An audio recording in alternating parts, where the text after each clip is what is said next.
Assalamualaikum warahmatullahi wabarakatuh. Selamat pagi adik-adik sekalian.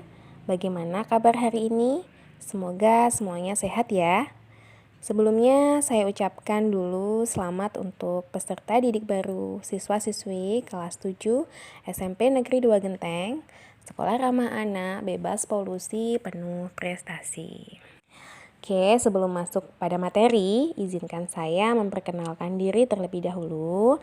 Nama saya Maya Wulandari, adik-adik bisa memanggil saya dengan Bu Maya. Saya menemani adik-adik sekalian belajar IPA. Baik, untuk materi IPA sendiri, kita akan belajar hal-hal yang ringan terlebih dahulu ya untuk pemanasan. Sebelumnya saya jelaskan dulu untuk tujuan pembelajaran kita pada hari ini. Anak-anak dapat mengamati permasalahan, menganalisis, menuliskan penyelesaian, dan melaporkan hasil tentang materi, objek IPA dan pengamatannya terkait pengukuran sebagai bagian dari pengamatan dengan penuh rasa ingin tahu, disiplin, dan percaya diri selama proses pembelajaran. Kata IPA sudah tidak asing lagi bagi kita semuanya. IPA adalah ilmu pengetahuan alam.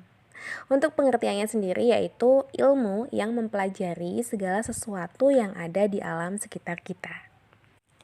Segala sesuatu yang ada di alam kita bisa disebut dengan objek IPA. Objek IPA sendiri ada dua ya, jadi ada objek biotik berupa makhluk hidup dan objek abiotik berupa makhluk tak hidup.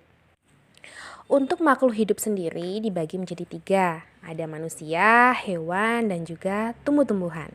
Untuk makhluk tak hidup seperti matahari, tanah, air, batu, udara, dan lain sebagainya. Nah, sekarang bagaimana cara mengamati objek IPA tersebut? Langkah-langkahnya ada tiga ya.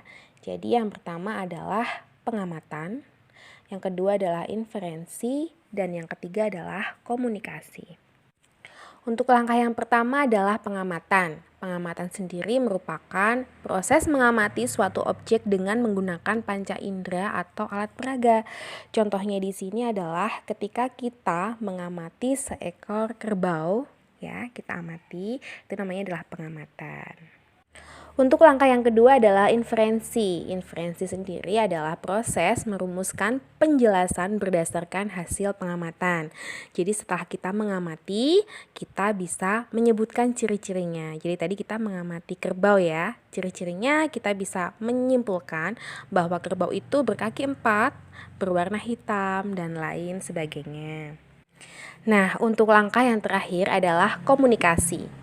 Komunikasi ini adalah hasil pengamatan bisa dikomunikasikan dalam bentuk tabel, bagan, kurva, diagram, atau grafik. Oke, jadi dapat kita simpulkan bahwa ada 3 langkah penting untuk mengamati atau menyelidiki objek IPA, yaitu tadi pengamatan, kemudian inferensi, dan juga komunikasi. Bagaimana adik sekalian? Bisa dimengerti? Mudah dipahami bukan? Sekarang sebagai bahan evaluasi, coba kalian kerjakan di rumah ya evaluasinya. Kalian amati ciri-ciri 3 hewan yang sering kalian temui di sekitar tempat tinggal.